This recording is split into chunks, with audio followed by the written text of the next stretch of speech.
విడు మొరటోడు అని వాళ్ళు వీళ్ళు ఎన్నెన్ని అన్న పసి పిల్లవాడు నవ్వాడు.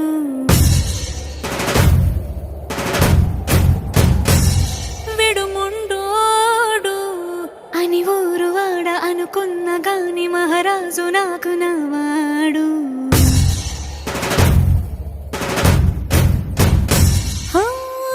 మాట పెడుసైనా మనసులో వెన్న రాయిలా ఉన్నవాడిలోన దేవుడెవరికి తెలుసును నాకన్నా. సూసేకి అగ్గిరవ్వ మాదిరే ఉంటా